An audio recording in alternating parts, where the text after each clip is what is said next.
Modi cabinet में किसी नेता की सबसे ज्यादा चर्चा है तो वो हैं चिराग पासवान। केंद्रीय मंत्री बने। एलजेपी ने इस बार 5 सीटें जीती हैं, लेकिन क्या अब वो अपने परिवार को एक साथ ले पाएंगे? क्या एक साथ अपने परिवार को लाकर फिर से राजनीति को आगे बढ़ाएंगे? ये सवाल उठने लगा है। नमस्कार, प्रणाम, बिहार तक देख रहे हैं आप। मैं हूं आपके साथ इंद्र मोहन। चिराग पासवान ने अपना मंत्रालय संभाल लिया और अब जब उन्होंने मंत्रालय संभाला तो यह चर्चा होने लगी कि चाचा पशुपति पारस का क्या होगा, क्योंकि पहले तो चाचा पशुपति पारस ने चिराग पासवान की पार्टी तोड़ी, एलजेपी तोड़ दी थी। उनके साथ 5 सांसद थे, चिराग अकेले रह गए। वहां से एक राजनीतिक पारी की शुरुआत की।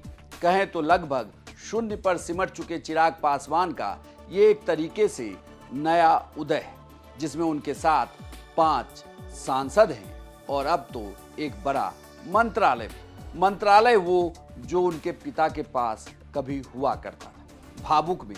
लेकिन बड़ी बात ये कि इन सबके बीच कोई पीछे छूट रहा है तो वो है पशुपति पारस। पशुपति पारस केंद्र में मंत्री रहे, पार्टी का एक हिस्सा भी उनके पास था। यहां तक कि कहें तो पटना में जो पार्टी का दफ्तर है वो भी पारस गुट के ही पास है, चिराग पासवान के पास नहीं। चिराग पासवान ने काफी उतार चढ़ाव देखे, जिसमें चाचा के साथ हुआ संबंध विच्छेद सबसे एक तरीके से कहें तो उनके लिए दुखदाई समय वो था। लेकिन इन सबसे ऊपर कर राजनीति में फिलहाल हीरो हैं चिराग पासवान। लेकिन यहां से सवाल उठता है कि क्या चिराग पासवान बड़ा दिल दिखाकर चाचा को माफ कर पाएंगे? क्या प्रिंस की भी वापसी होगी? ये सभी सवाल फिलहाल भविष्य के गर्त में।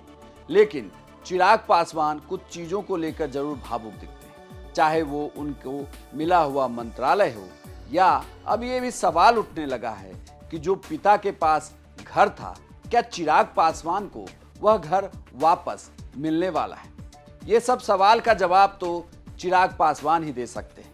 हालांकि चिराग हर बार यही कहते हैं कि वो सामने से कुछ मांग नहीं रहे। लेकिन प्रधानमंत्री मोदी और चिराग पासवान की जो केमिस्ट्री दिखती है, उससे तो यही लगता है कि ये राजनीतिक रिश्ता बहुत कुछ करने वाला है भविष्य में। हालांकि चिराग पासवान के पास अब उनकी पार्टी के 5 सांसद भी हैं, वो केंद्र में मंत्री भी हैं और बिहार की राजनीति से लेकर देश की राजनीति में अब बड़ा स्थान वो ले रहे हैं। ऐसे में सवाल उठता है कि क्या यहाँ से वो चाचा पारस को माफ कर उनके साथ हो जाएंगे या फिर पार्टी फिर से एक होकर बंगला के निशान पर चुनाव लड़ेगी। देखना होगा सब कुछ, लेकिन ये बात तो तय है कि चिराग का भविष्य जरूर उज्जवल है, तभी प्रधानमंत्री मोदी इतना भरोसा कर रहे हैं। आपको यह जानकारी कैसी लगी हमें कमेंट बॉक्स में लिखकर जरूर बताइएगा और बिहार की तमाम खबरों के लिए देखते रहिए सिर्फ बिहार तक।